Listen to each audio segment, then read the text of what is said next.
Welcome to মুনমুনের classroom.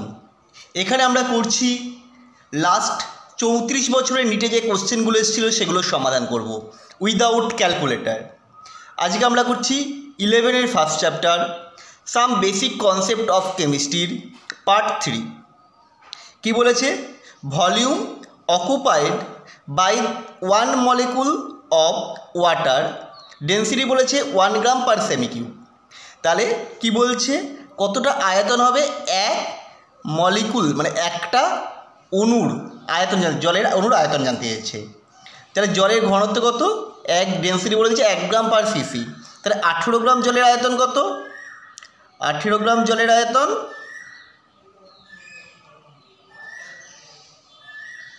18 into 1 মানে 18 semi cube. 18 গ্রাম জলের মধ্যে কতগুলো অণু থাকে? অ্যাভোগাড্রো সংখ্যক, কারণ জলের আণবিক গুরুত্ব। তাহলে একটা অণুর আয়তন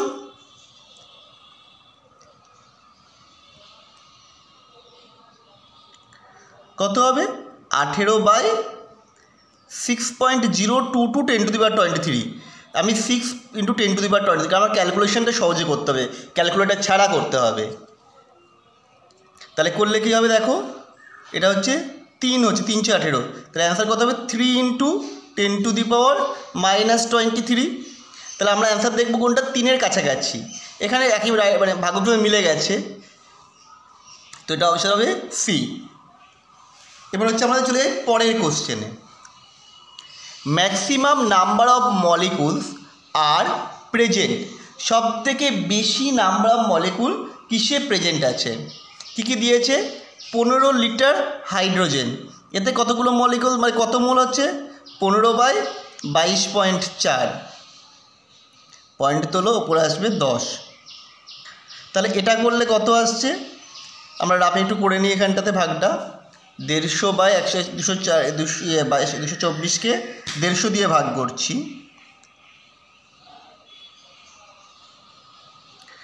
0.0। তাহলে দেখো প্রথমে যাচ্ছে 6 দিয়ে, হলে 6 2 12, 7 2 14 হচ্ছে, বেশি হয়ে যাবে, 6 দিয়ে হবে।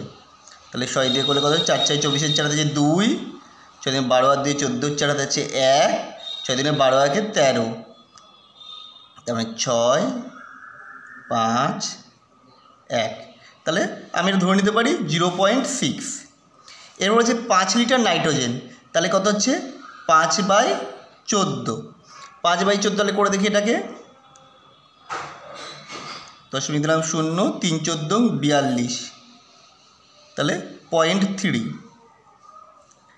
0.5 গ্রাম অফ হাইড্রোজেন মানে হচ্ছে 0.5/1, তার মানে হচ্ছে -/2 হবে, 0.25 মোল। 10 গ্রাম অক্সিজেন মানে 10/32। তাহলে এটা করলে কত হচ্ছে? 32 10 দিয়ে ডিভাইড করি, 0.20, এটাও 3 দিয়ে যাবে, তাহলে এটা হচ্ছে 0.3 মোল। তাহলে নাম্বার অফ মোল কোনটাই বেশি আছে দেখো? এইটাই, 15 লিটারে। সুতরাং ম্যাক্সিমাম নাম্বার অফ মলিকুলস কোনটায় প্রেজেন্ট থাকবে? 15 লিটার হাইড্রোজেনে। তোমাদের যদি ক্যালকুলেশন বুঝতে অসুবিধা হয় অবশ্যই আমাদের কমেন্ট করবে, নির্দ্বিধায় আমরা তার জবাব দেওয়ার চেষ্টা করব। চলে এসেছি পরের প্রবলেমে। Percentage of selenium in peroxidase anhydrous enzyme is 0.5% by weight. যার অ্যাটমিক ওয়েট বলে দিয়েছিল 78.4। তাহলে minimum molecular weight of the peroxide enzymes. তোমাদের এই ধরনের কোশ্চেনগুলো কিন্তু বিএসসি নার্সিংয়েও থাকে, সুতরাং যারা বিএসসি নার্সিং দিয়ে ভাবছো বা জেনেপাও দিয়ে ভাবছো তারাও এগুলো দেখে নিতে পারো। তাহলে কি বলেছে? একটা পলিমার যৌগে বা এনজাইম যৌগে সেলোনিয়াম রয়েছে 0.5%। তাহলে ওই পলিমারটির ন্যূনতম আণবিক গুরুত্ব কত হতে পারে?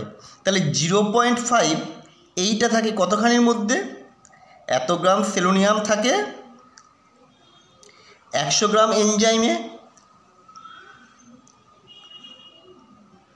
তাহলে 78.4 থাকবে কত গ্রাম এনজাইমে?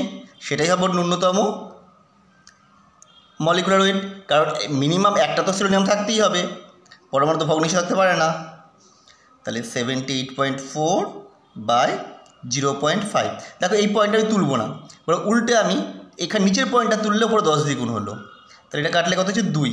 দেখো খুব সহজে আমরা করব, 2 দিয়ে গুণ করলে আসছে 4 দুগুণে 8 পয়েন্ট, 8 দুগুণে 16 হচ্ছে 1, 7 দুগুণে 14 কে 15, 156.8 ইন্টু 100। তার মানে আমরা বলতে পারি 1.568 into 10 to the power 4। That means এটা হচ্ছে অপশান ডি। আমাদের জন্য কোনো ক্যালকুলেটার প্রয়োজন হলো না, খুব সহজে আমরা অঙ্কগুলো সলভ করলাম। পরেরটা দেখো, number of atoms in 4.25 gram of ammonia approximately. Number of atoms, আমরা নাম্বার অফ অ্যাটমস সহজে বের করতে পারি না, আমরা যেটা পারি ফার্স্টে নাম্বার অফ মলিকুলস বের করতে, মানে অণুটা বের করে নিতে পারবো। তাহলে এটা আছে কত 4.25, এটাকে আমি যদি কত দিয়ে ভাগ করব 17 আণবিক গুরুত্ব দিয়ে ভাগ করি, নাম্বার অফ মলিকুলস মোল পেলাম। এটাকে যদি আমি অ্যাভোগাড্রো সংখ্যা 6.023 × 10⁻23 দিয়ে গুণ করি, তাহলে পেলাম অণুর সংখ্যা। অ্যামোনিয়াতে, একটা অ্যামোনিয়া অণুতে কটা পরমাণু আছে? টোটাল 4টে পরমাণু, 3টে হাইড্রোজেন 1টা নাইট্রোজেন। তাহলে এটাকে আবার 4 দিয়ে গুণ করলে এটা পাবো, সেটা হচ্ছে অণু। তাহলে আমি প্রথমেই পয়েন্টটা তুলে দিই, তাহলে এখানে আসবে 100। এবার দেখো 17 দিয়ে 42 কাটা যাচ্ছে কিনা, এটা রাফে একটু দেখি করে। 17কে 225 দিয়ে কী করে হবে? 17কে 17, আচ্ছা এটা 6 17 17 3 17 51, 17 দুগুণে 34, তাহলে এটা করলে আসছে 6 7 8 8 14, এটা 4 বাড়াচ্ছে 85, 5 17 85, খুব সুন্দরভাবে কেটে যাচ্ছে। তো এটা দিয়ে কাটলে হচ্ছে 25, 25কে 100 দিয়ে কাটলে আসছে 4, 4 4 কেটে গেল। তাহলে এটা কত answer? 6.6 × 10⁻23। That means our option D. তাহলে দেখো খুব সহজে উইদাউট ক্যালকুলেটার কীভাবে আমরা অঙ্কগুলো সলভ করে ফেলছি। তোমরাও ঠিক এইভাবেই পরীক্ষায় করবে। পরে চলে যাই আমরা 5 নম্বর কোশ্চেনে। হিমোগ্লোবিনে কি বলেছে? Haemoglobin contains 0.33 gram iron by weight. হিমোগ্লোবিনে 0.33% আয়রন থাকে ওজন হিসাবে। আচ্ছা, the molecular weight of haemoglobin is approximately কত? 67,200 গ্রাম। তাহলে number of iron atom present in 1 মলিকুলসের মধ্যে। তাহলে আমি আগে করে নিই। একটি হিমোগ্লোবিন অণুতে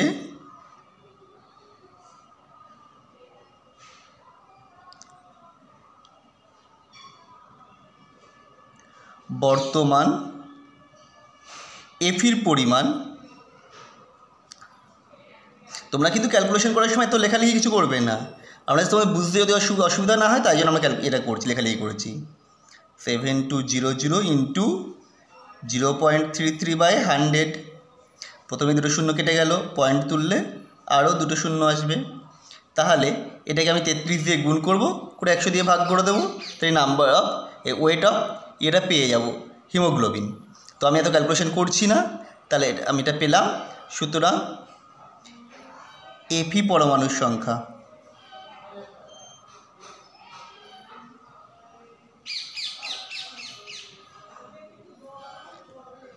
6 7 2 33/100 ইন্টু 56।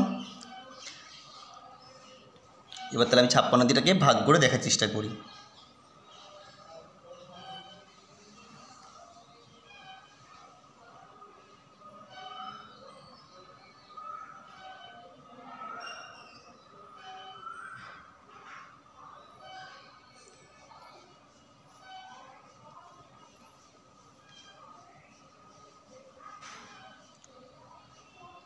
দেখো কেটে গেলে হচ্ছে 12, তাহলে এটা হলো 12।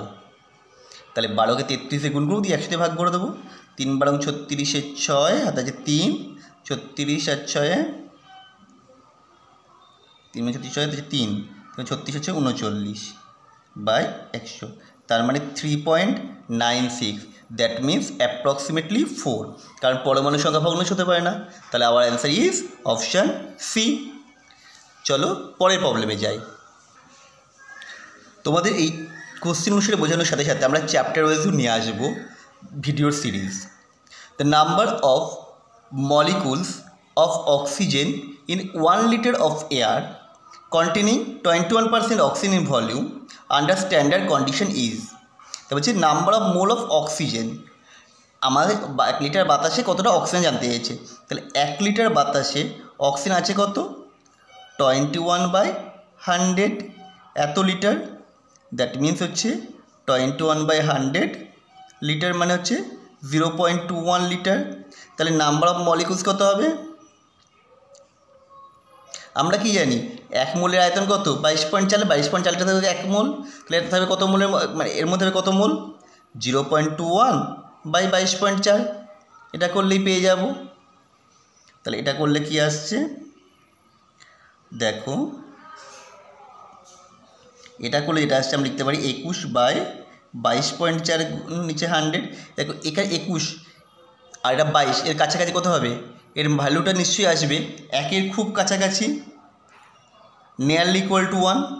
তার মানে এটা আমরা বলতে পারি nearly equal to 1/100, that means 0.01-এর কাছাকাছি আসবে।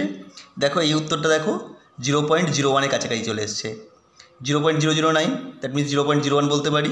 So our answer is 0.093। এবার তুমি বলতে কেন এটা 1 হলো কেন, আমি কি বলতে এটা 1-এর ছোটো হবে, কারণ এটা তো 21 নয়, 21 হলে পরে কাটাকাটি করলে 1 আসতো। কিন্তু যদি আমরা ক্যালকুলেশন করতে চাই তাহলে আমরা ওই 30 সেকেন্ডের মধ্যে প্রবলেমগুলো সলভ করে নামাতে পারবো না পরীক্ষা হলে। চলো সুতরাং এইভাবে আমাকে করতে হবে। তো চলো পরের প্রবলেমে চলে যাই।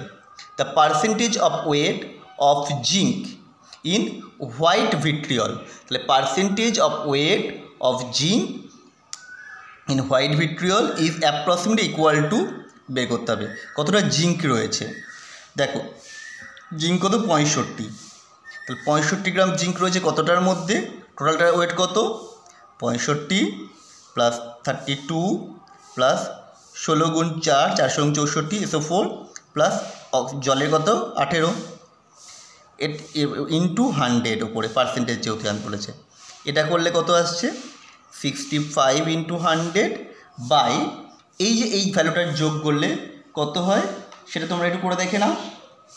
আমি একবারে অ্যান্সারটা করে দিচ্ছি 287, 287। তাহলে এবার আমি ক্যালকুলেশনটা আমায় করতে হবে, এটাকে এটা দিয়ে করলে কত আসছে। দেখো আমি সুবিধার জন্য এটা করে নিচ্ছি 290 ধরে নিচ্ছি, 65 × 100 বাই 290, তাহলে 0 0 কেটে গেল। এবার এটা দিয়ে ভাগ বলে কত আসছে দেখি,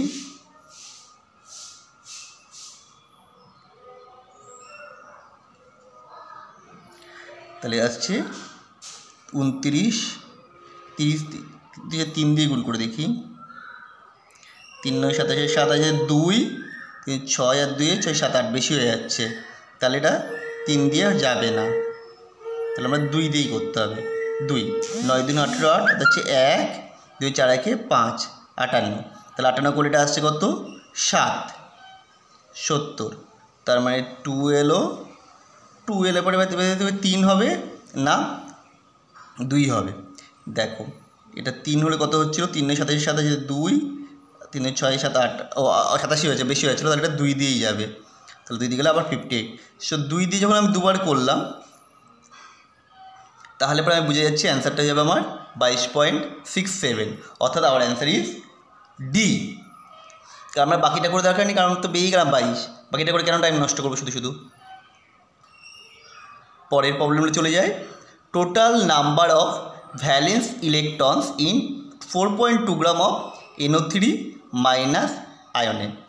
আচ্ছা NO3 মাইনাস, তাহলে 4.2 গ্রাম মানে কত মোল হবে, 4 নাইট্রোজেন আছে 14 করে 3 14 42 এত মোল, তাহলে আসছে এটা করলে আসছে 0.1 মোল। এবার এই মোলের মধ্যে টোটাল নাম্বার অফ আমার কী আনতে চেয়েছে, total number of valence electron, নাইট্রোজেনের ভ্যালেন্স ইলেকট্রন কত হবে এত মূল্য হয়েছে। এবার নাম্বার অফ ভ্যালেন্স ইলেকট্রন কত হবে তাহলে, নাইট্রোজেন বাইরে কটা ইলেকট্রন থাকে 5টা করে, 3 5 15, একটা মাইনাস আরও একটা বেশি 16, তাহলে এটা হবে 0.1 ইন্টু 16, অ্যাভোগাড্রো নাম্বার হচ্ছে Na, তাহলে এটা হচ্ছে 1.6 Na। So our answer is option C. দেখো পরে কোশ্চেন বলছে the number of gram moles of oxygen in এত সিও মলিকুলস, মানে এই এত 6.02 × 10⁻24টা সিও মলিকুলের মধ্যে কত গ্রাম মলিকুল অক্সিজেন, কত গ্রাম পরমাণু অক্সিজেন আছে। তাহলে আমি এখান থেকে দেখে নিই 6.02 × 10⁻24 সিও মলিকুল সমান সমান কত হবে, 6.02 × 10⁻24 6.02 × 10⁻23, that means 10 mole CO. 10 mole CO তো অক্সিজেন পরমাণু আছে কত, ও পরমাণু আছে 10 মোল, তাহলে O2 থাকবে কতটা, 10/2 মানে 5 gram molecule. So our answer is option B. পরেরটা, the number of oxygen atom in 0.4 gram of CO2। Oxygen atom কত বলেছে, 0.4 গ্রাম CO2-তে, তাহলে 4.4 গ্রাম CO2, 4 গ্রাম CO2-তে মানে কত হচ্ছে 4.4/44, তার মানে আসছে 1/10 মোল CO2। তাহলে এবার এটা তাহলে O2 একটা থেকে ওটা করে এত, সুতরাং এতে O2 আছে হচ্ছে 1/10 মোল, তাহলে ও পরমাণু আছে,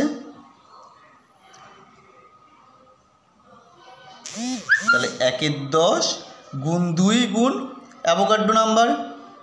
আমি অ্যাভোগাড্রোকে সবসময় 6 × 10⁻23 দিই, তাহলে এদের কাটাকাটি করতে সুবিধা হয়। তাহলে এটা করলে আসছে কত, 1.2 × 10⁻23, 6 × 12, 12কে 10 দিয়ে ভাগ করলে 1.2, তাহলে অপশান এ। আজকের লাস্ট প্রবলেম 12টা। The ratio of CpCv of a gas is 1:4, that means Cp/Cv equal to 1/4 মানে 0.25। তার মানে এটাকে আমরা বলতে পারি কি, এক্স হচ্ছে ডাইঅ্যাটমিক গ্যাস, এক্স ইজ ডাইঅ্যাটমিক দ্বিপরমাণু। তাহলে বলছে number of atoms of gas x present in 11.2 litre, তাহলে 11 NTP-তে 11.2 লিটার থাকবে কত, 11.2/22.4 এত মোল থাকবে, দ্যাট মিন্স হাফ মোল। তাহলে অ্যাটম হবে কতটা, অ্যাটম সমান সমান হাফ ইন্টু 2, দ্যাট মিন্স 1 মোল মানে 6.02 × 10⁻23, দ্যাট মিন্স উত্তর হবে অপশান এ। দেখো তোমাদের এগুলো ভালো করে দেখবে, যদি কোনোটা বুঝতে অসুবিধা হয় আমায় কমেন্ট করবে, শুধু তোমাদের প্রবলেম নিয়েই আমি আরও একটা ভিডিও করব। আবার দেখা হবে নেক্সট ভিডিওতে, ততক্ষণের জন্য শুভ দিন।